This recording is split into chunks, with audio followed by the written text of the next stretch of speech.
Selamat siang Pak Ika. Siang Aris. Di kesempatan kali ini saya ingin bertanya beberapa hal mengenai meditasi, seputar meditasi. Jadi pertanyaan pertama saya adalah, Pak Ika seringkali juga berbicara tentang frekuensi di dalam spiritualitas gitu. Namun biasanya frekuensi itu kan digunakan dalam bidang sains ya, atau bidang IPA gitu. Nah, bagaimana kaitan atau korelasi frekuensi ini dengan spiritualitas? Oke, jadi mengenai frekuensi ya. Ya. Oke, Aris. Jadi memang betul itu kaitannya dengan fisika murni ya. Tapi yang disebut dengan meditasi itu memang kita mau kembali kepada kemurnian kita. Kemurnian kita itu nanti kita akan sampai kepada komponen-komponen asli. Nah, salah satunya karena memang komponen asli dari semua realita yang bergetar atau bervibrasi itu mempunyai satu komponen namanya frekuensi, maka erat hubungannya antara spirituality kita Indonesia saja ya, tentang kerohanian dengan frekuensi dekat sekali. Nah, itu artinya spiritualitas atau kerohanian itu mau mengembalikan kita atau mau membicarakan hal-hal mendasar, yaitu yang murni-murni itu. Dengan begitu akan connect ya antara kerohanian atau spiritualitas dengan frekuensi atau dalam bentuk getaran. Justru saya bisa mengatakan secara gamblang bahwa spiritualitas atau kerohanian itu merupakan atau memberikan cap, label yang berhubungan dengan sebenarnya tuh spiritualitas itu bicara tentang frekuensi. Contoh, kerohanian atau spirituality bicara tentang cinta kasih. Cinta kasih itu adalah suatu vibrasi yang di dalamnya masuk ke dalam besaran frekuensi tertentu. Saya nggak mau bicara tentang besarannya berapa hertz, berapa kilohertz, saya nggak masuk ke sana. Tetapi ada hubungan, istilahnya dengan frekuensi seperti itu, maka orang itu timbul cinta kasihnya, kasih sayangnya.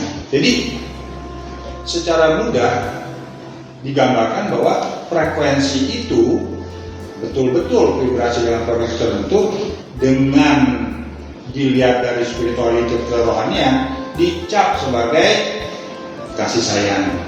Besaran frekuensi itu dicap sebagai, dilabel sebagai belas kasih atau keseimbangan batin, atau jadi fenomena-fenomena frekuensi itu diberi cap oleh bidang yang lain, yaitu spiritualan atau kerohanian.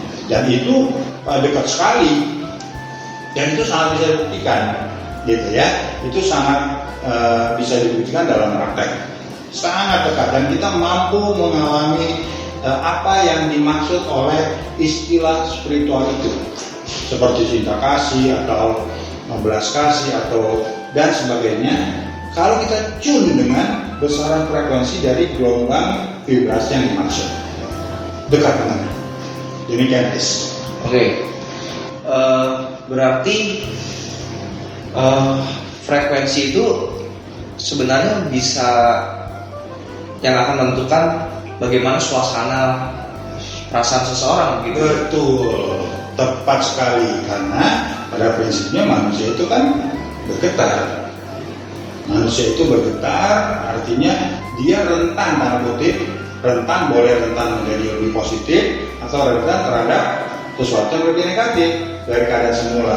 Kalau rentan terhadap efek-efek positif, dia akan menjadi berfrekuensi menjadi positif, dia bisa langsung berubah semudah itu gitu. dia juga dengan sebaliknya dia juga akan rentan karena apa? Bisa terbawa oleh frekuensi yang buruk. Begitu, Chris. Oke. Jadi kalau begitu bagaimana cara tadi seperti Pak Ika katakan bahwa bisa diukur dengan mudah dalam praktek frekuensi itu, dalam kondisi nyatanya bagaimana itu Pak? Iya, misalnya dalam anggaplah begini, kita sudah dapatkan suatu pengetahuan dulu dong ya, kita sudah dapatkan suatu teori pengetahuan yang cukup misalnya gitu, tapi dalam keseharian itu kita mempraktekkan nih ya. Misal kita lagi down, lagi lemah secara rohani atau secara spiritual ya. Nah, kalau kita sudah belajar mengamati keberadaan getaran itu di dalam diri kita, dan di dalam diri kita itu punya daya tangkap tertentu, nah kita bisa latih, nanti kita akan kasih tahu. Misalnya kita tahu nih bahwa dalam keadaan itu yang mewakili kata stres atau terbeban atau dan sebagainya dalam keadaan buruk itu memberikan indikasi getaran tertentu.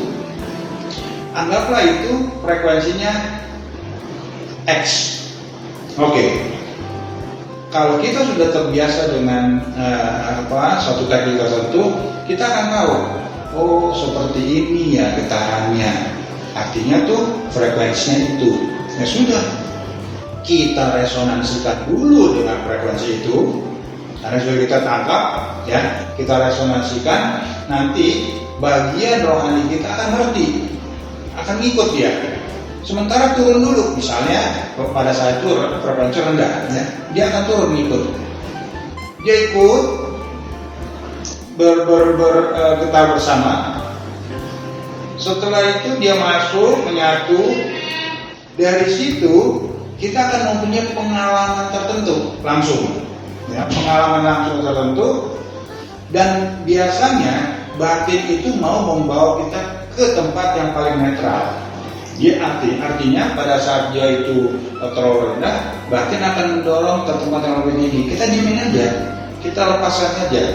Kita akan tahu, oh begini, oh pergerakannya, nah itu sebenarnya. Nah itu udah berasa tuh bahwa stres, terbeban dan sebagainya itu perlahan-lahan kita rasakan berkurang, ringan dan sampai hilang.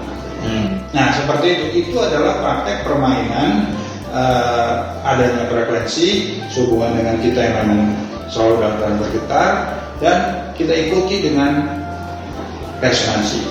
Demikian.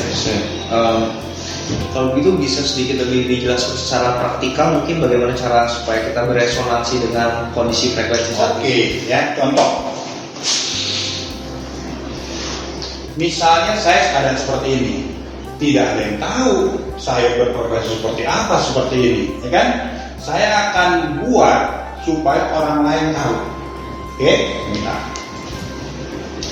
Pertama, saya mau cek dulu seberapa tinggi kah, seberapa rendah kah vibrasi saya saat ini. Bentar ya. Oke, saya sudah dapatkan. Saya yang sendiri dapatkan. Aris, orang lain misalnya yang lain tidak tahu. Saya ikut masuk ke dalam resonansi sama seperti bergetarnya itu. Oke. Ini bunyinya.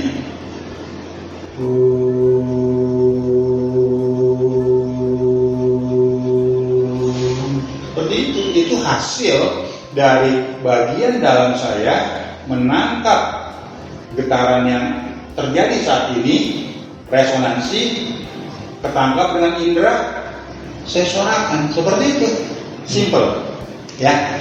Itu keadaan saya. Berapa besarnya? Silahkan diukur dengan alat lain. Oh, begitu. Oke.